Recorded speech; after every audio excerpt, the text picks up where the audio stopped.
Can I be honest with you for a second? Right now, as you're reading these words, I need you to pause. Take a breath.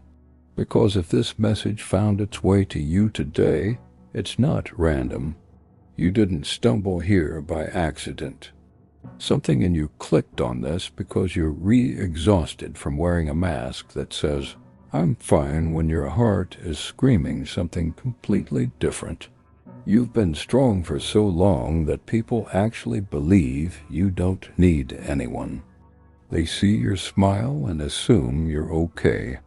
They watch you show up every day and think you've got it all figured out. But here's what they do and see. The nights you can't sleep because your mind won't stop racing. The moments you sit in your car just to have a space where you can finally breathe. The prayers you whisper in the shower because that's the only place no one can hear you cry. And somewhere in all of this, there's a question you're afraid to ask out loud. A question that keeps surfacing no matter how hard you try to push it down. God, why am I going through this by myself? I know that feeling. That specific kind of loneliness that doesn't come from being physically alone.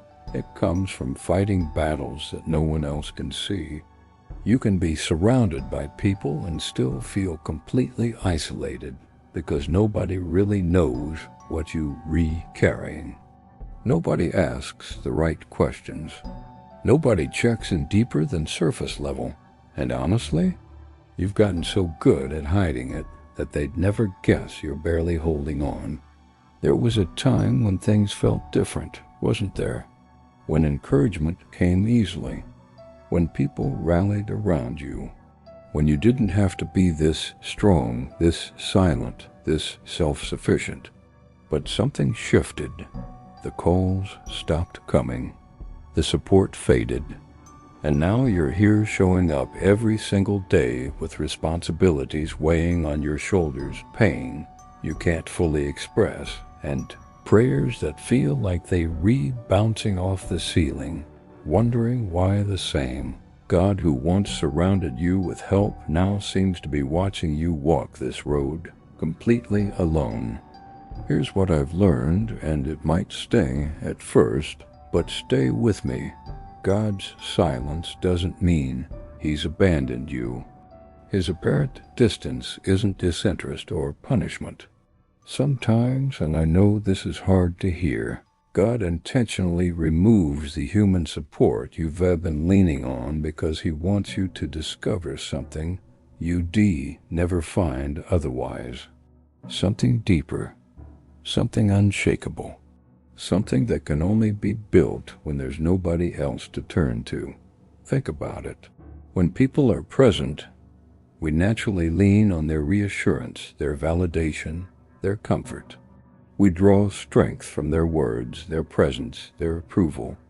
But when they leave, when the noise fades, and you're left alone with your thoughts, your fears, and your faith, that's when you're forced to confront what you actually believe versus what you've just been repeating. This isn't God being cruel. This is refinement. Loneliness strips everything down to what's essential. It removes all the distractions we use to avoid facing ourselves. It exposes the wounds we've been too busy to address. It reveals whether our faith is built on God Himself or just on the feeling of being supported by others. And in these raw, uncomfortable moments, God is teaching you something crucial: how to stand without applause, how to trust without constant confirmation, how to keep walking even when nobody's watching, nobody's cheering, nobody's acknowledging your obedience. You're learning to rely on God not as a backup plan when people fail you, but as your primary source, your only source. Look at history. Look at Scripture. God has always done His deepest work in isolation. Moses was unprepared to lead a nation while living comfortably in Pharaoh's palace. He was shaped in the lonely wilderness. David didn't become the greatest king of Israel while surrounded by supporters in the palace. He was forged in dark caves, running for his life with nothing but God to hold on to. Even Jesus, before launching his ministry, faced his most intense spiritual battle completely alone in the wilderness for 40 days. Before public victory, there's always private preparation. Before elevation, there's separation. Before clarity, there's confusion that forces you to lean fully into God. So let me tell you something I need you to hear. You may feel completely unseen right now, but heaven sees you with crystal clarity. God sees those 3 a.m. moments when you're lying awake, replaying conversations, questioning your worth, wondering if you'll ever feel whole again. He sees the prayers you can barely whisper because you don't even have the energy to speak them fully. He sees every single time you chose to keep going when quitting would have been so much easier. Just because your struggle is hidden from people doesn't mean it's invisible or meaningless. When God allows you to struggle alone, He's building something in you that comfort could never create. This is where faith stops being theoretical and becomes real.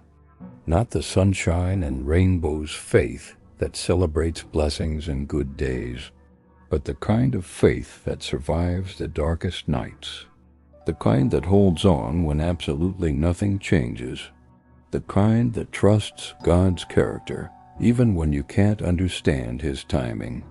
There are lessons, crucial, life-changing lessons, that can only be learned when nobody rescues you. Lessons about patience that goes beyond waiting for what you want. About surrender that's deeper than just saying the words. About resilience that comes from within rather than from external encouragement. When you have nobody to call, you learn how to pray differently, more honestly, more dependently. When there's no immediate answer, you learn how to wait with faith instead of anxiety. And when there's no visible progress, you learn how to believe beyond what your eyes can see. This season, this painful, lonely, confusing season, is shaping you in ways you won't fully understand until you look back on it later. And I promise you, one day you will look back. I know you feel weak right now. I know you feel like you should be stronger, like you should have this all figured out by now. But listen to me. Weakness is not the absence of faith. Often it's actually evidence that your faith is being stretched into something bigger, something stronger, something capable of holding more than it could before. You're not tired because you're failing. You're tired because you're carrying growth that requires endurance. God is strengthening you from the inside out, even when nothing on the outside looks different. And here's what I need you to hold on to. This lonely season will not last forever. God never isolates without intention. He never delays without purpose. What He's building in you right now, this strength, this depth, this unshakable foundation, will support everything He's about to place in your hands. When help eventually comes, when the season shifts, you'll realize something powerful. You didn't survive because people finally showed up. You survived because God never left. One day, you'll look back on this time with clarity instead of confusion. You'll see how the silence taught you discernment, how to hear God's voice above all the noise, how the loneliness built strength you didn't know you needed, how the struggle deepened your faith into something that can't be shaken by circumstances. So if you're struggling alone right now, let this truth settle deep in your heart. You are not forgotten. You are not rejected. You are not behind where you're supposed to be. God is closer than you think, especially in the quiet, especially when it feels like nobody else is there. hold on a little longer. Just a little longer. This season isn't breaking you. It's preparing you for something you can't even imagine yet.